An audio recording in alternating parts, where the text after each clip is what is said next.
we are what the future is for women. Yeah. And I look at having my daughters and We are what the future is for women and Anne. And I look at having my daughters, and he landed in her life like a dream. She was 40 healing from divorce.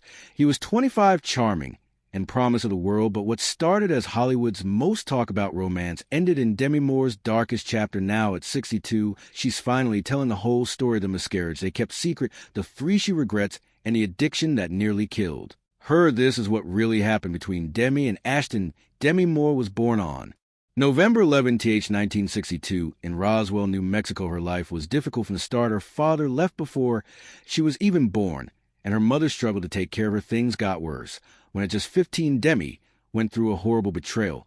In her memoir, she shared how her mother allowed an older man to hurt her for $500. This left deep emotional scars that stayed with her for years. Her home life was chaotic. Both her parents drank heavily, and the family moved constantly over 30 times by the time she turned 14. Demi never felt stable or safe. When she was just 12, she experienced something not childish. Should her mother try to take her own life, Demi had to dig pills out of her mother's mouth with her small hands, while her stepfather held her down. That moment forced her to grow up far too quickly. School wasn't any better for Demi. She struggled with dyslexia and had a condition that required surgeries on her eyes. By 16, she dropped out of school and decided to live on her own. She worked different jobs to support herself, including modeling and debt collection. At 17, she married a rock musician, Freddie Moore, hoping to leave her troubled past behind. But the marriage only lasted for years. Despite everything, Demi didn't give up.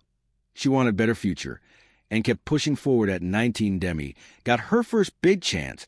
She was cast in the soap opera General Hospital, playing a journalist named Jackie Templeton. Over 1,000 actresses tried for the role, but Demi stood out. She made just $7.50 per episode, but this role was the beginning of something bigger. Her character, Jackie, was strong and determined, which wasn't common for women on TV at that time. Demi's performance impressed viewers and producers alike. Off screen, Demi faced a serious problem. She was struggling with addiction. She partied heavily, often for days. Her director, Joel Shocker, stepped in when saw her potential.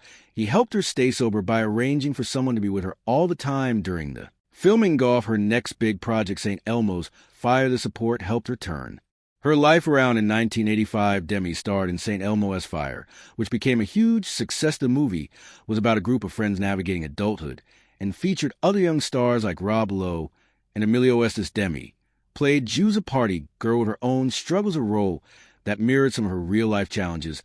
But getting the role wasn't easy. Joel Shocker gave her an ultimatum: get sober or lose the part. Demi chose to fight her addiction and succeeded. The studio even paid for someone to stay with her throughout filming, making sure she stayed on track. The film made Demi a part of the Brat Pack, a group of rising young stars in the 1980s.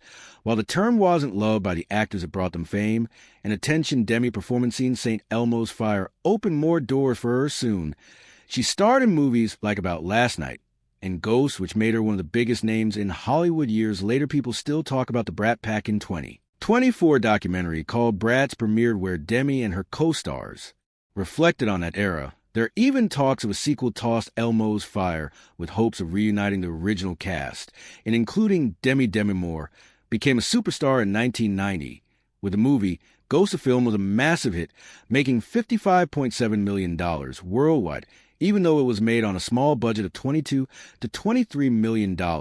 It became the highest grossing movie of 1990 and at the time the third highest grossing film ever. People loved it so much that it became the most hit video in the U.S. in 1991. In Ghost, Moore played Molly Jensen, and her performance touched audiences deeply. The pottery was seen with Patrick Swayze set to Unchained Melody became iconic and is still remembered as some of the most famous moments in movie history. Her short haircut in the film also became a global fashion trend, with women everywhere copying the look. Demi's success also had a personal side for Moore. While Ghost was topping the box office, her husband Bruce Willis's film Die Hard 2 was also a huge hit. At one point, their movies were the top 2 films in theaters. At the same time, Thishan happened for another married Hollywood couple until 34 years later. The success of Ghost also earned Moore a Golden Globe nomination and a Saturn Award for Best Actress, showing how much critics and fans appreciated her work. The movie wasn't just a love story. It mixed romance, comedy, and supernatural elements in a way that was New for Hollywood, its success proved that movies with unique ideas could still be big hits. This inspired filmmakers to try more creative storytelling the years that followed after Ghost or continue to shine in major roles. In 1992, she starred with Tom Cruise and Jack Nicholson in A Few Good Men. The movie made over $243 million worldwide, and Moore played Lieutenant Commander Joe in Galloway, showing she could hold her own in a serious male-dominated film. In 1993, Moore starred in Indecent Proposal, which was a huge box office success, earning nearly $267 million on a $38 million budget. The movie asked the provocative question, would a married woman sleep with a stranger for $1 million? Moore played Diana Murphy, and her performance started big debates about morality and relationships, but the role also brought criticism. Feminists argued that the movie treated women like property. Moore later said that the backlash she faced during this time was one of the hardest parts of her career. Despite this, she kept taking on bold roles, seeing them as a way to challenge society's expectations about women. Moore's career took an even riskier turn with two controversial movies. In the mid-1990s and 1996, she starred in Striptease, where she played a stripper. The movie got a lot of attention because of its daring subject and Moore's nude scenes. She was paid $12.5 million for the role, making her the highest-paid actress in Hollywood at that time. Then in 1997, Moore starred in G.I. Jane. In this film, she played the first woman Togo.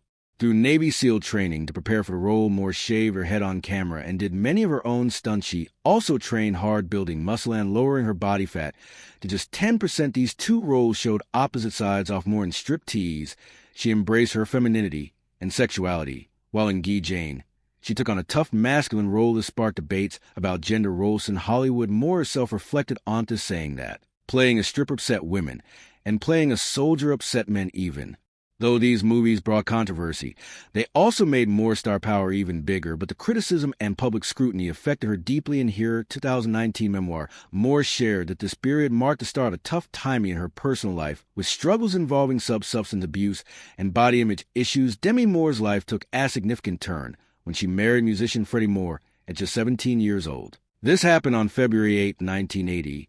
The marriage didn't come from love. It was more about escaping the pain of losing her stepfather. She admitted this years later in her memoir, Inside Out. In fact, the night before the wedding, instead of feeling excited or happy, she was on the phone with another man she met on a movie set. Even before it started, the marriage felt like it wasn't going to work.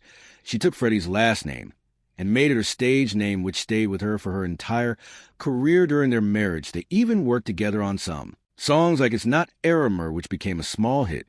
But the relationship was tough. Demi was still soy-out, trying to figure out who she was while being in this grown-up relationship. She later said she sabotaged the marriage herself, knowing deep down it wasn't right. It ended in 1985. But it left a lasting mark on her, shaping how she saw love, trust, and herself. However, Demi's love story with Bruce Willis started like something out of a movie. They met in 1987 at a premiere. While Demi was engaged to another actor, Emilio Estes, the spark between Demi and Bruce was undeniable. 4 months later, they were in Las Vegas for a boxing match. When Bruce proposed, they got married right then, and there on November 21, 1987. It was impulsive, but it worked for her. While they became one of Hollywood's most famous couples, Bruce was a rising star with Die Hard, and Demi was becoming one of the highest-paid actresses ever. They had 3 daughters together, Rumor born in 1988, Scout in 1991, and Tallulah in 1994. But their careers kept them apart a lot, and they had different ideas about family. Bruce wanted Demi to stay home more, but she was breaking records, earning $12.5 million for Striptease and showing no signs of slowing down. Even with the challenges, they managed to stay close for a long time. They even acted together in the movie Mortal Thoughts, but in 1998, after 11 years of marriage, they decided to separate. Unlike many Hollywood divorces, theirs was surprisingly peaceful. They stayed friends, co-parented their kids, and even attended each other's weddings later on. Their blended family became an example of how divorced couples can still support each other. Demi's biggest challenge during all this was balancing her career with being a mom. When she had Droomer in 1988, she didn't slow down. By 1991, she made headlines posing nude while pregnant with Scout for the cover of Vanity Fair. That photo became iconic, showing the world that being a mom didn't mean hiding or being ashamed of your body. She worked hard to make her career fit her family life. On the set of G.I. Jane, she had a nursery built for her youngest daughter. But no matter how much she did, she often felt guilty for not being there enough after splitting from Bruce.